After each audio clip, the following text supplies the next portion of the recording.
Dear students and viewers, welcome to new English classes by Eken sir. Dear students, ଆଜି ମାନେ ଆଜି ଆମେମାନେ Odisha high school ବୋର୍ଡ଼ର ନବମ ଶ୍ରେଣୀର ଗୋଟିଏ ପୋଏମ୍ ପଢ଼ିବାକୁ ଯାଉଛେ home and love written by Robert William service.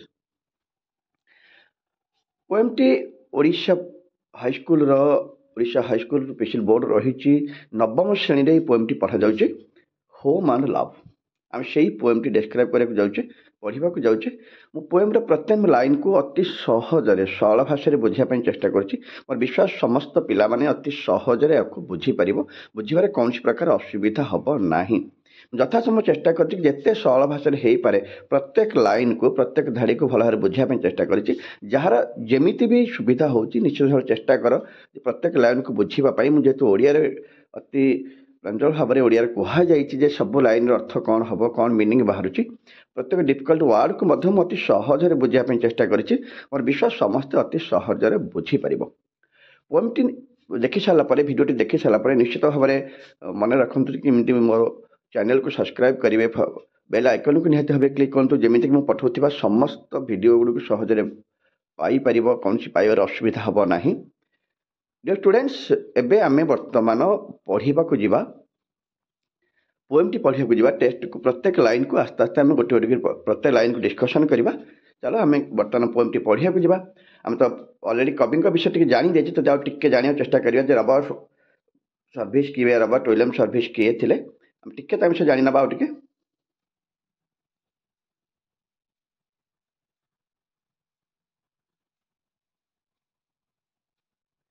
ଇଏ ହେଉଛନ୍ତି ସେଇ ରବର୍ଟ ସର୍ଭିସ୍ ଯିଏକି 1874ରେ ଜନ୍ମଗ୍ରହଣ କରିଥିଲେ ଆଉ 1958ରେ ମୃତ୍ୟୁବରଣ କରିଥିଲେ। Scottish poet became smitten with the Yukon territory when he moved to Canada at the age of 21। ଆମେ ତାଙ୍କର ଏଇ ଲେଖାଟି ପଢ଼ିବାକୁ ଯିବା। ସିମ୍ପାଥେଟିକ୍ ଟର୍ମ ହୋମ୍ ଆଣ୍ଡ ଲଭ୍କୁ ନେଇକି ସେ ଏତେ ସୁନ୍ଦର ଭାବରେ ବର୍ଣ୍ଣନା କରିଛନ୍ତି। ଚାଲ ଆମେ ବର୍ତ୍ତମାନ ଡାଇରେକ୍ଟ ଟେକ୍ସଟକୁ ଯିବା ହାରି, ଦେଖିବା କ'ଣ ଲେଖାଯାଇଛି କବିତାଟିରେ। Okay, just home and love, the words are small, 4 little letters unto each। just home and love, ଅନ୍ୟ କିଛି କୁହାଯାଇନି, just home and love ବିଷୟରେ କୁହାଯାଇଛି। just home and love, the words are small, ଦୁଇଟି ଛୋଟ ଛୋଟ ୱାର୍ଡ କଥା କୁହାଯାଉଛି। the words are small, ଦୁଇଟି ୱାର୍ଡ ଅଛି, home and love ଦୁଇଟି ୱାର୍ଡ ଅତି ସରଳ ଏବଂ ଛୋଟିଆ ୱାର୍ଡ, ଦୁଇଟି ବଡ଼ ୱାର୍ଡ ମଧ୍ୟ ନୁହେଁ।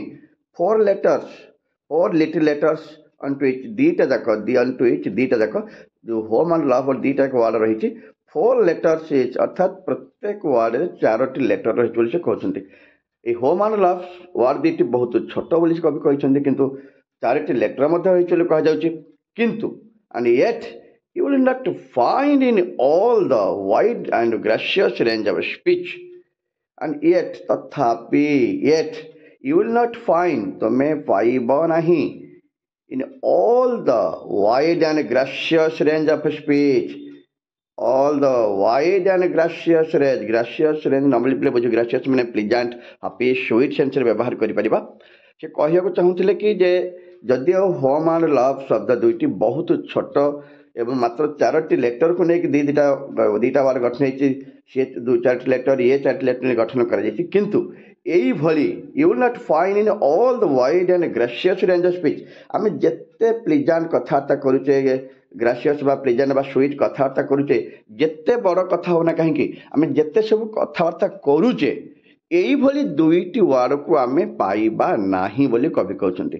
ହୋମ୍ ଆଣ୍ଡ ଲଭ୍ ଶବ୍ଦ ଦୁଇଟି ବହୁତ ଛୋଟ ହେଇପାରେ, ମାତ୍ର 4ଟି ଲେଟର ନେଇକି ୱାର୍ଡ ଗୋଟିଏ କଥା ହେଇଛି, ଗୋଟିଏ ୱାର୍ଡ ମାତ୍ର 4ଟି ଲେଟର ଅଛି ବୋଲି ସେ କହୁଛନ୍ତି। କିନ୍ତୁ এইଭଳି, ତଥାପି ଏତେ ଛୋଟ ହେଲେ ବି এইଭଳି ଦୁଇଟି ୱାର୍ଡ, ଟୁ ମୋର୍, ଦୁଇଟି ଅଧିକ ୱାର୍ଡ, ଅର୍ଥାତ୍ এইଭଳି ଆଉ ଦୁଇଟି ଅଧିକ ୱାର୍ଡ, ଟୁ ମୋର୍, ଆଉ ଦୁଇଟି এইଭଳି ଅଧିକ ୱାର୍ଡ ଆମେ ପାଇପାରିବା ନାହିଁ କେବେ ବି। ଆମର କୌଣସି କଥାବାର୍ତ୍ତା ଯେତେ ଗ୍ରାସିୟସ୍ ରେଞ୍ଜ ସ୍ପିଚ୍ ରହିଛି, ଯେତେ ପ୍ଲିଜାଣ୍ଟ ବାଲା କଥାବାର୍ତ୍ତା କରୁଛେ, ଯେତେ ଖୁସି ବା ଆନନ୍ଦଦାୟକ କଥା କହୁଥିଲେ ମଧ୍ୟ ବା କରୁଥିଲେ ମଧ୍ୟ, এইଭଳି ଦୁଇଟି କ'ଣ ହୋମ୍ ଆଣ୍ଡ ଲଭ୍ ଭଳି ଦୁଇଟି ଅତି ସୁମଧୁର ଶବ୍ଦ ଆମେ କେଉଁଠାରୁ ପାଇପାରିବା ନାହିଁ। ଟୁ ମୋର୍, ଆଉ କୌଣସି ଅଧିକ ନାହିଁ ବୋଲି ସେ କହୁଛନ୍ତି। ସୋ ଟେଣ୍ଡରଲି କମ୍ପ୍ଲିଟ୍, ଏତେ ସୁନ୍ଦର ଭାବରେ, ସୋ ପ୍ଲିଜେଣ୍ଟଲି, ଅତି ସରଳ ଭାବରେ କମ୍ପ୍ଲିଟ୍ ହେଇଥିବା ଏମିତି ଆଉ ଦୁଇଟି ଶବ୍ଦ ଆମେ ପାଇପାରିବା ନାହିଁ।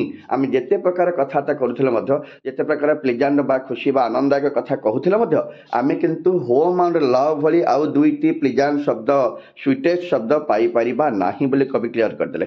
ହେଇପାରେ ୱାର୍ଡ ଦୁଇଟି ବହୁତ ଛୋଟ, ହେଇପାରେ ଗୋଟିଏ ୱାର୍ଡରେ ମାତ୍ର 4ଟି ଲେଟର ଅଛି, କିନ୍ତୁ ଏସବୁ ସତ୍ତ୍ୱେ ମଧ୍ୟ ଆଣ୍ଡ ୟେଟ୍ ତମେ କେବେ ବି ପାଇବ ନାହିଁ ବୋଲି ସେ କହୁଛନ୍ତି। ତମେ କେବେ ବି ଆଠାରୁ ଅତି ଭଲ ସୁନ୍ଦର ସୁଇଟେଷ୍ଟ ୱାର୍ଡକୁ ପାଇପାରିବ ନାହିଁ, ଯାହାକି ସୋ ଟେଣ୍ଡରଲି କମ୍ପ୍ଲିଟ୍ ହେଇଥିବେ, ଏମିତି ସୁନ୍ଦର ଭାବରେ complete କରାଯାଇଥିବ।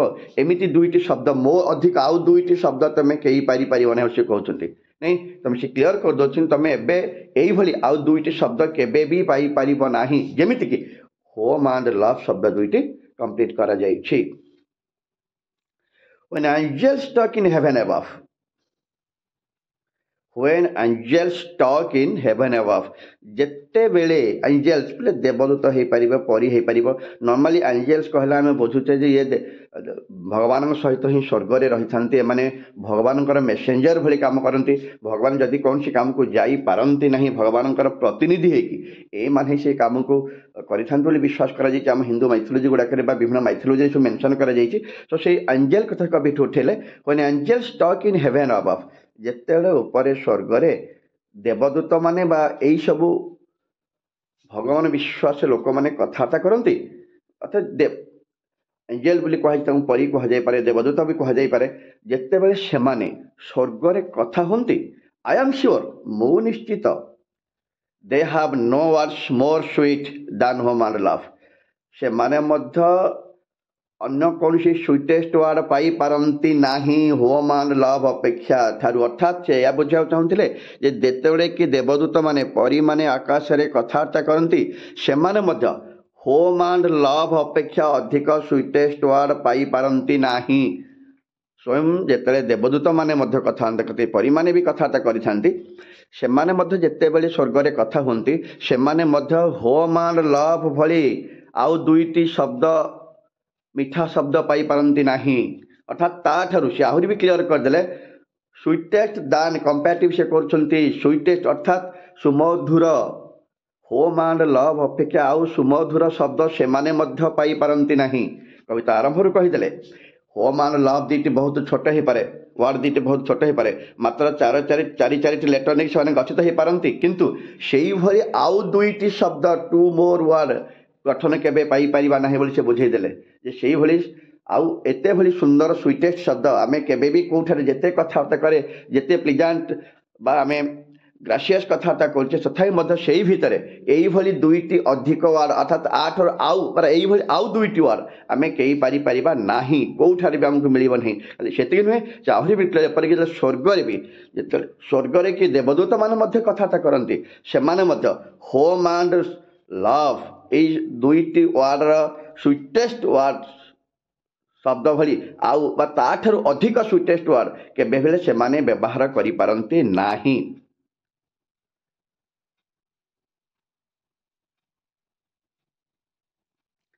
Just home and love, it is hard to guess.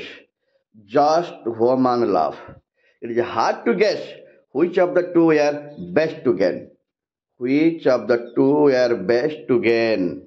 Just home and love, এই দুইটি শব্দ কথা চিন্তা করিবা। সে কହୁଛନ୍ତି just home and love কথা ভাব, এইটা ବହୁତ ଗେସ୍ କରିବା, ଅନୁମାନ କରିକି କହିବା ସବୁଠାରୁ କଷ୍ଟ। କ'ଣ ଅନୁମାନ କରିବା? Which of the two are best to guess? Which of the two, এই ଯେଉଁ ଟୁ କଥା ପିଲେ କୁହାଗଲା, ଏଇ ଟୁ ହେଲା କି ହୋମ୍ ଆଣ୍ଡ ଲଭ୍ କଥା କୁହାଗଲା।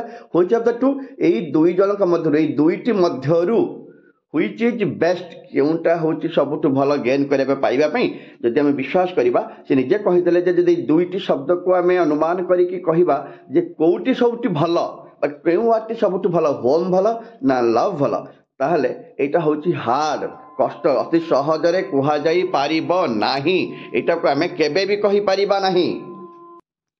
କବି ସେୟା କହିବାକୁ ଚାହୁଁଥିଲେ ଯେ ହୋମ୍ ଆଣ୍ଡ ଲଭ୍, ଏଇ ଯେଉଁ ଦୁଇଟି ଶବ୍ଦ କଥା ସେ କହୁଥିଲେ, ହୋମ୍ ଆଣ୍ଡ ଲଭ୍ এই দুইটি ভিতରୁ କିଏ ସବୁଠୁ ବେଷ୍ଟ ତାକୁ ଅନୁମାନ କରିବା କରି କହିବା ଭାରି କଷ୍ଟ ହେଇଥାଏ ଯେ ହ୍ୱିଚ୍ ଅଫ୍ ଦ ଟୁ, ଏଇ ଯେଉଁ ଟୁ କଥା କୁହାଗଲା, ଦୁଇଟି କଥା ହବ ଲଭ୍ କଥା କୁହାଗଲା, ଏଇ ଭିତରୁ କିଏ ହେଉଛି ବେଷ୍ଟ ଯାହାକୁ ଆମେ ପାଇବା ଉଚିତ ବା ଯାହା ଆମ ପାଖରେ ରହିବା ଉଚିତ ତାକୁ ଅନୁମାନ କରି କହିବା ଭାରି କଷ୍ଟ ବୋଲି ସେ କହୁଛନ୍ତି। କାରଣ ସେ ପୁଣି ବୁଝେଇଦେଲେ କ'ଣ ପାଇଁ କଷ୍ଟ, ଯେ ଦୁଇଟାକୁ ଅନୁମାନ କରି କହିବା କିଏ ଭଲ କିଏ ଖରାପ ବା କିଏ ସବୁଠୁ best, home best or love best, କିଏ ବେଷ୍ଟ ହେଇପାରେ।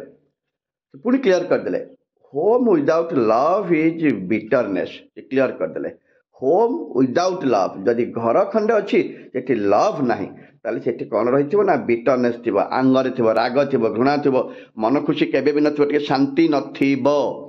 ଯଦି ଗୋଟେ ଘର ଅଛି ସେଠି ଲଭ୍ ନାହିଁ ତାହେଲେ ସେଟା ବିଟରନେସ୍ ଥିବ, ଦୁଃଖ, ଯନ୍ତ୍ରଣାଦାୟକ, ରାଗ, ରୁଷା ସବୁ କିଛି ରହିଥିବ, କେବେ ବି ସେଠି ଶାନ୍ତି ବା ଖୁସି ବ୍ୟାପି ନଥିବ। ପୁଣି କ୍ଲିୟର କଲେ ଲଭ୍ ଥିବ ୱିଦାଉଟ୍ ହୋମ୍, ଯଦି ଭଲ ପାଇବା ଅଛି କିନ୍ତୁ ଘର ନାହିଁ ସିଏ ମଧ୍ୟ ପେନ୍, ସିଏ ହେଉଛି ଯନ୍ତ୍ରଣାଦାୟକ।